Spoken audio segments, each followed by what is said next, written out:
আসসালামু আলাইকুম ম্যাডাম। ওয়ালাইকুম আসসালাম। ম্যাডাম বসেন। Thank you. ওয়েলকাম।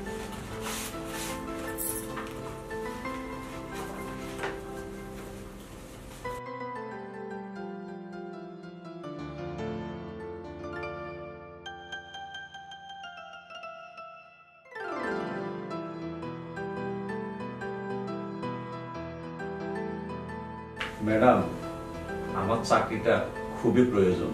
আপনি যে চাকরির জন্য এখানে এসেছেন সেই চাকরি জন্য নিয়োগ হয়ে গেছে। দয়া করে যে কোনো পদে আমাকে একটা চাকরি দেন ম্যাডাম। আপনার যোগ্যতা অনুযায়ী এখানে কোনো পোস্ট খালি নেই, শুধুমাত্র পিয়নের পোস্টটা খালি আছে। তাহলে ওই কাজটি আমাকে দেন ম্যাডাম, আমার অনেক উপকার হবে। ঠিক আছে, কাল থেকে আপনি চাকরিতে জয়েন করেন। জি ম্যাডাম। কিন্তু কারোর সাথে বেশি কথা বলা দরকার নেই। জি ম্যাডাম।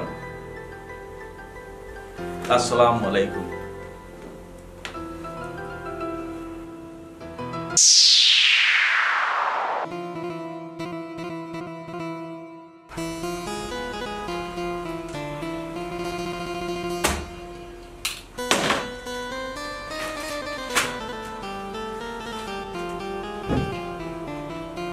রত্না, সবাইকে আমার রুমে একটু আসতে বলেন তো। জি ম্যাডাম, আমি সবাইকে আসতে বলতেছি।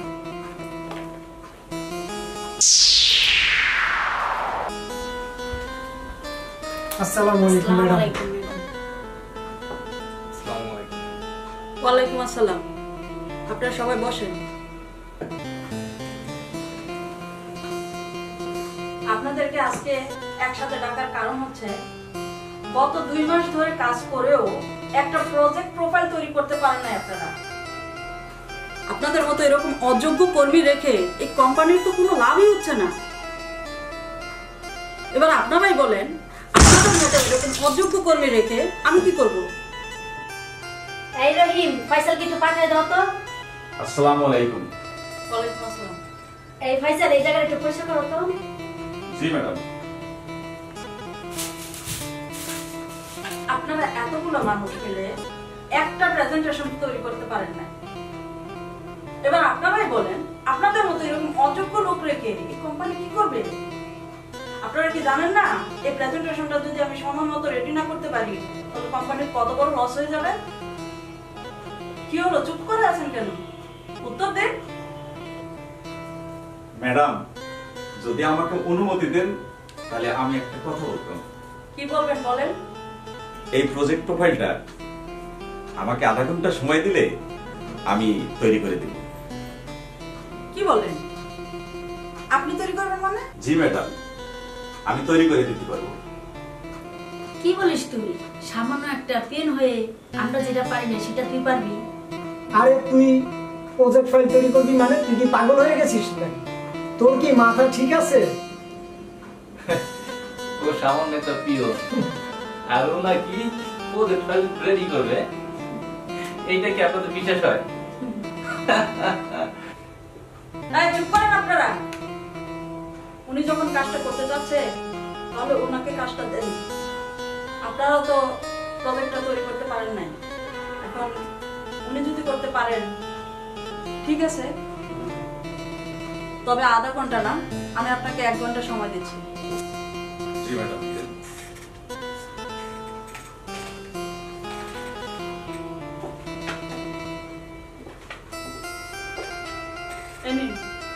এই ফাইলে সব ডকুমেন্টস আছে, পাশের রুমে কম্পিউটারে বসে কাজটা করে নিয়ে আসুন। আসসালামু আলাইকুম।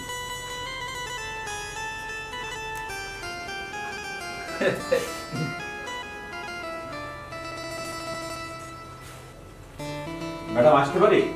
জি আসেন। কি ব্যাপার, প্রজেক্ট প্রোফাইল রেডি করছেন? জি ম্যাডাম, প্রজেক্ট প্রোফাইল রেডি করছি।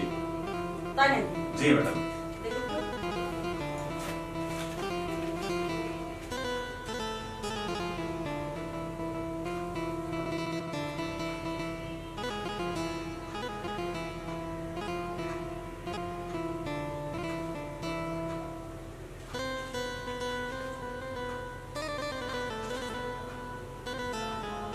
ও মাই গড, আপনি তো পেরেছেন। আমি তো এরকম একটা প্রজেক্ট প্রোফাইল চেয়েছি। জি ম্যাডাম। কি ব্যাপার ফয়সাল সাহেব, এটা আপনি কি করে করলেন? সত্যি করে বলেন তো, আপনি আসলে কে আর আপনার পড়াশোনার যোগ্যতা কতটুকু? আমাকে কিন্তু আপনি সত্যি করে বলবেন, তা না হলে কিন্তু আপনার চাকরিটা থাকবে না। আসলে কি ম্যাডাম, আমার নিজেরও একটা প্রতিষ্ঠান ছিল, সেই প্রতিষ্ঠানের মালিক আমি নিজেই ছিলাম।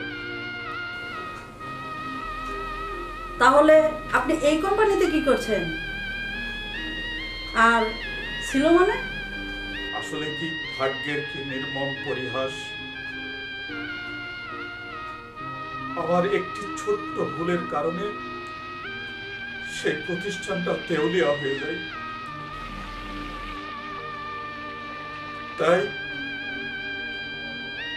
আমার বাড়িতে বৃদ্ধ মা বাবাকে রেখে আমি রাস্তায় রাস্তায় একটি চাকরির জন্য অনেক অফিসের দরজায় গিয়েছি,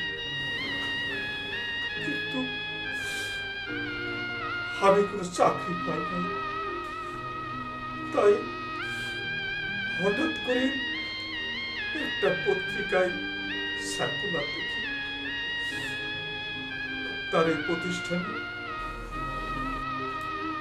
একটি ম্যানেজার পদে লোক লাগবে। তাই আমি একটা অ্যাপ্লিকেশন করি, ম্যাডাম আমাকে ডাকে। ম্যাডামের কাছে যাওয়ার পরে ম্যাডাম আমাকে বললেন, আপনি যে পদের জন্য এই প্রতিষ্ঠানে এসেছেন সেই ম্যানেজার পদটায় লোক নিয়োগ হয়ে গেছে। তখন আমি ম্যাডামকে অনেক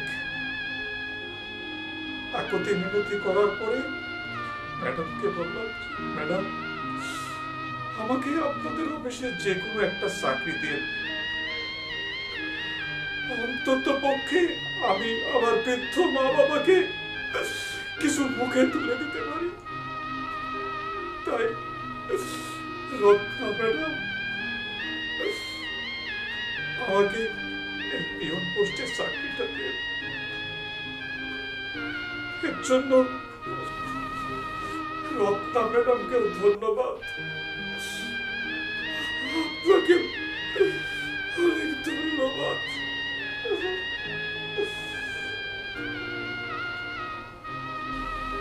ছি ছি রত্না, আপনি একজন যোগ্য লোককে এরকম একটা কাজ দিলেন?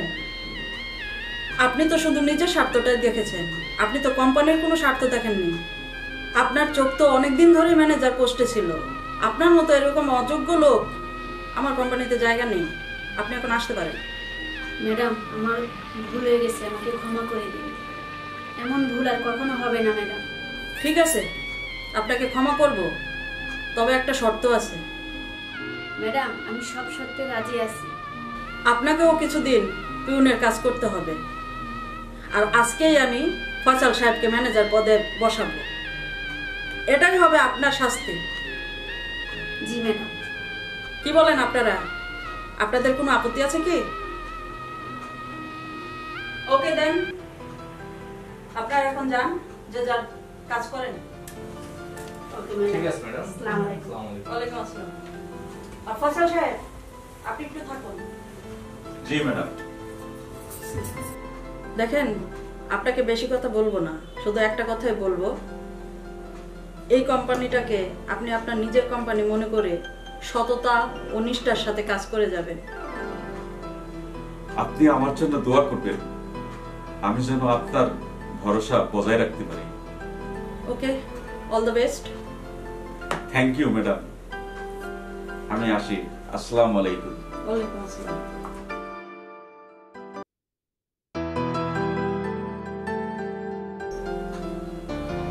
ম্যাডাম, আসবো? হ্যাঁ, আসেন। ফয়সাল সাহেবকে একটু ডাকুন তো। আচ্ছা, ঠিক আছে।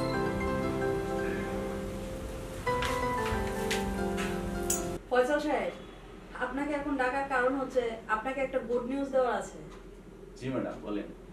গুড নিউজটা হচ্ছে আপনি নিজ দায়িত্বে যে প্রজেক্ট প্রোফাইলটা তৈরি করেছেন সেটা তাদের অনেক পছন্দ হয়েছে। জি ম্যাডাম। আরো একটা গুড নিউজ দেওয়া আছে, সেটা হচ্ছে তারা আমাদেরকে আরো একটা কাজ দেওয়ার আশ্বস্ত করেছে।